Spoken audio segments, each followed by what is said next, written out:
আসসালামু আলাইকুম ওয়া রাহমাতুল্লাহি ওয়া বারাকাতুহু। ইন্নাল হামদুলিল্লাহ নাহমাদুহু ওয়া নুসাল্লি আলা রাসূলিহিল কারীম, আম্মা বা'দ। আমরা দাঁড়িয়ে আছি ঢাকা খিলগাঁও থানা এলাকার ত্রিমোহনী ব্যাপারী বাড়ি নির্মাণাধীন মসজিদে। এই মসজিদটি প্রায় 100 বছর পূর্বে তৈরি করা হয়। এলাকার লোকজন বৃদ্ধি পাওয়ার কারণে সলাতের অর্থাৎ নামাজের সুন্দর ব্যবস্থা করার জন্যে মসজিদটিকে একটি আদর্শ জুমা মসজিদ হিসাবে তৈরি করার জন্যে এই মসজিদটিকে সংস্কারের প্রয়োজন দেখা দিয়েছিল আরও অনেক আগেই। এই মসজিদটিতে বর্তমানে নির্মাণ কাজ শুরু করা হয়েছে। সকলের সহযোগিতা ছাড়া এই মসজিদটিকে তৈরি করা সম্ভব নয়। সকলে আমাদেরকে এই মসজিদটিকে নির্মাণে সহযোগিতা করবেন এই আশা আমরা ব্যক্ত করছি। সম্মানিত দর্শক মণ্ডলী, এই মসজিদটির পিছনে যারা অক্লান্ত পরিশ্রম করে মসজিদটিকে তৈরি করার জন্যে চেষ্টা চালিয়ে যাচ্ছেন, তাদের মুখ থেকে আমরা কিছু কথা শুনি। আসসালামু আলাইকুম। আপনারা ইতিমধ্যেই জানেন, আজ থেকে 4 মাস আগে ত্রিমোহনী ব্যাপারী বাড়ি জামে মসজিদের আমরা 5 তলা ফাউন্ডেশন দিয়ে কাজ ধরেছিলাম। ইনশাল্লাহ আপনাদের সবার দোয়ায় 1 তলার ছাদ ঢালাই করে আজকে আমরা 2য় তলার ছাদ ঢালাইয়ের কাজ আরম্ভ করেছি। ইতিমধ্যে আপনারা দেখতে পাচ্ছেন। এখানে আমি সবার নাম না বললেও খারাপ, যারা উপস্থিত আছেন, হাজী মোহাম্মদ শাহাদাত হোসেন, হাজী মোহাম্মদ শাহজাহান ব্যাপারী, ছোট ভাই ইকবাল মেম্বার, আজাহার ব্যাপারী, সিরাজদৌল্লা ব্যাপারী, মাজুদুল ইসলাম, মোস্তফা শরীফ ব্যাপারী, মোতালিব, আরও অনেকে উপস্থিত। তাই সবার সহযোগিতায় আমরা এই মসজিদের কাজ চালিয়ে যাচ্ছি। মুসল্লি ভাইরা, আপনারা জানেন আমাদের এই ত্রিমোহনীতে আমাদের ব্যাপারী বাড়ি যতটুকু সামাজিক অবদান আছে, তার মধ্যে আজকে ত্রিমোহনী আদর্শ উচ্চ বিদ্যালয় নামে পরিচিত। এটা প্রথম প্রতিষ্ঠাতা করেছিলেন আমার সদ্য চাচা, বৃহত্তর ডেমরা ইউনিয়ন আওয়ামী লীগের সাবেক সাধারণ সম্পাদক ডাক্তার দেলোয়ার হোসেন সাহেব। উনি 2-3 বছর চালানোর পর সামাজিকভাবে সিদ্ধান্ত হলো স্কুল করতে গেলে সরকারিভাবে 2 বিঘা জায়গা দিতে হবে। তখন আমার বড় চাচা মোশাররফ কাকা সমাজের মিটিংয়ে বলেছিল যে আমি 2 বিঘা জায়গা দেব। তারপরে মোশাররফ কাকার নামে ত্রিমোহনী মোশাররফ হোসেন আদর্শ উচ্চ বিদ্যালয় প্রতিষ্ঠিত হইল। প্রায় 3 বছর 4 বছর এই হাই স্কুল চলল। পরবর্তীতে বিভিন্ন চক্রান্ত করে এই হাই স্কুলের নাম বাদ দেওয়া হলো। এখান থেকে হাই স্কুলের শুরু। আসেন দ্বিতীয়টায়, ত্রিমোহনী তৎকালীন সময় বিদ্যুৎ ছিল না। আমার বড় চাচা মোশাররফ হোসেন কাকায় টেক্সটার মিল দেওয়ার সুবাদে তৎকালীন সময় আমরা বিদ্যুৎ পেয়েছিলাম। আসেন ইয়ার পূর্বে 100 বছর, 150 বছর, 200 বছর আগে ত্রিমোহনীতে একজন স্থানীয় লোক মারা গেলে কবর দেওয়ার কোনো জায়গা ছিল না। যার যার সীমানার পাশে কবর দিত। তৎকালীন সময় আমার ব্যাপারী বাড়ির পূর্বপুরুষেরা চিন্তা ভাবনা করে আজকে যে ত্রিমোহনীর ঈদগাঁও এবং ত্রিমোহনীর কবরস্থান, যে সুন্দর মাঠ এবং কবরস্থান আপনারা দেখতে পাচ্ছেন, এটাও ব্যাপারী বাড়ির পূর্বপুরুষদের প্রায় 4 বিঘার মতো বর্তমানে কোটি কোটি টাকা মূল্য। এটাও কিন্তু ব্যাপারী বাড়ির পূর্বপুরুষদের অবদান।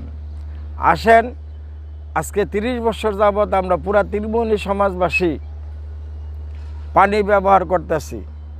এই পানির পাম্পের জায়গাও তীরমোহনীর ব্যাপারীদেরই দানকৃত সম্পত্তি। তো উপস্থিত ভাইয়েরা, আপনারা যারা দূর দূরান্ত থেকে আমাদের এই মসজিদে সাহায্যের হাত বাড়িয়ে দিয়েছেন, আমরা দোতলার ছাদ ঢালাই করে আপাতত কাজ মানে ছাদ ঢালাইয়ের কাজ উপর দিকে আর যাব না, নিচতলা এবং দোতলায় মা বোনেরা এবং পুরুষরা আমরা যাতে নামাজ পড়তে পারি সেই হিসাবে আপনারা সদগায়ে জারিয়া হিসাবে দূর দূরান্ত থেকে নিম্নে আমাদের বিকাশ এবং মোবাইল নাম্বার দেওয়া হলো।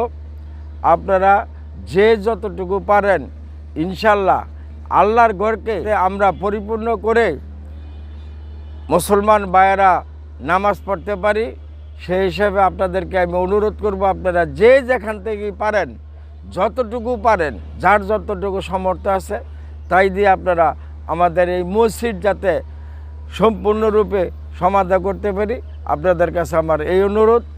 সবাইকে আবারও অনুরোধ জানিয়ে সাহায্যের হাত বাড়িয়ে দিবেন। আপনাদেরকে ধন্যবাদ। সবার সহযোগিতায় আমরা এই 3 মাসের 4 মাসের মধ্যে দোতলা ছাদ ঢালাই করছি।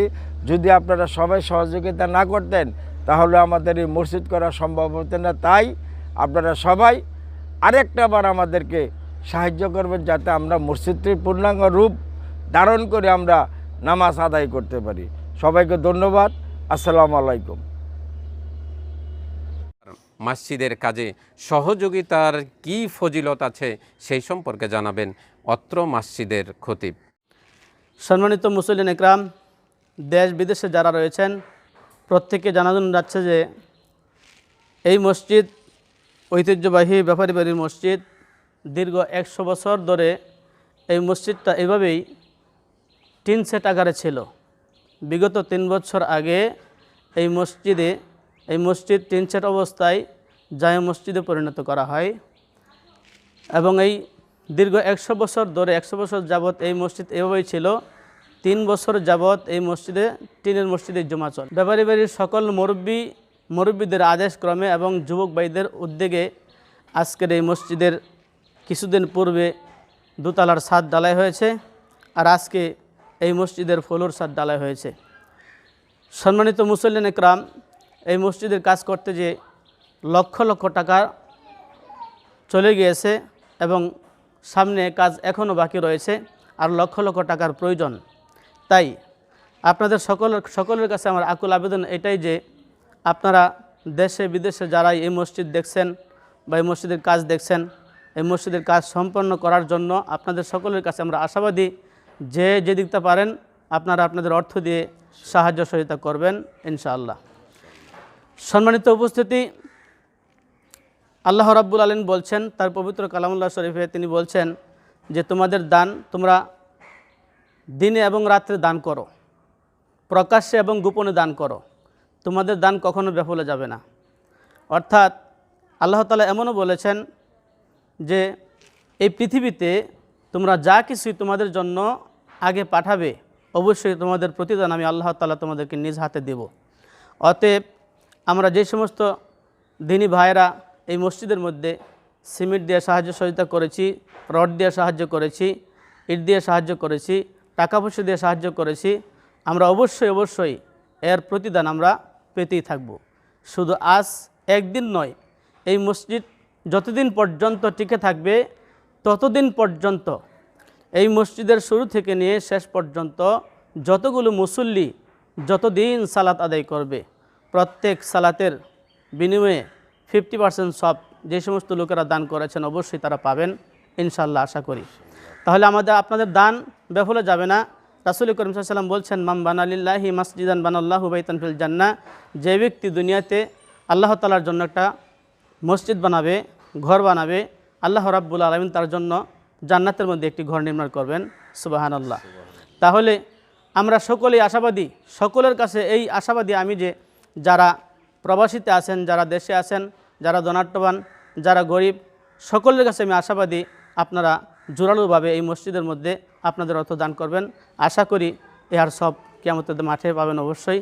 আল্লাহ তাআলা আপনাদের যারা দিবেন। সম্মানিত দর্শক শ্রোতামণ্ডলী, মসজিদুল হারাম ইসলামের সবচেয়ে পবিত্র স্থান, যা কাবাকে ঘিরে অবস্থিত। ইতিহাস বলছে হজরত ইব্রাহিম আলাইহিমুসসালাম এবং হজরত ইসমাইল আলাইহিমুসসালাম কাবা ঘর নির্মাণ করেন। মসজিদে নববী নবী মোহাম্মদ সাল্লাল্লাহু আলাইহি ওয়াসাল্লাম কর্তৃক নির্মিত হয়, যা সৌদি আরবের মদিনায় অবস্থিত। গুরুত্বের দিক দিয়ে মসজিদে হারাম এর পরে মসজিদে নববীর স্থান। মোহাম্মদ সাল্লাল্লাহু আলাইহি ওয়াসাল্লাম হিজরত করে মদিনায় আসার পর মদিনায় মসজিদে নববী নির্মাণ করেন। নির্মাণের পর থেকে কাবাঘর এবং মসজিদে নববী বহুবার পূর্ণ নির্মাণ করা হয়েছে। এই দুইটি মসজিদ পূর্ণ নির্মাণের কাজে সবচাইতে বেশি ভূমিকা রেখেছেন, তার নাম হচ্ছে ডক্টর মোহাম্মদ কামাল ইসমাইল। তিনি এই কাজের জন্যে কোনো অর্থ গ্রহণ করতে রাজি ছিলেন না।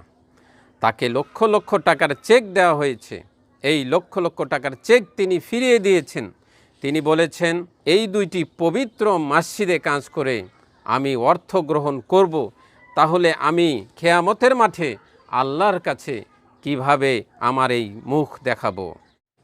আপনারা যারা আমাদের এই ভিডিও দেখছেন, সকলের প্রতি আহ্বান যেন এই মসজিদটিকে সুন্দরভাবে নির্মাণ করা যায় আপনাদের সকলের সহযোগিতায়। জাযাকুমুল্লাহ খায়র।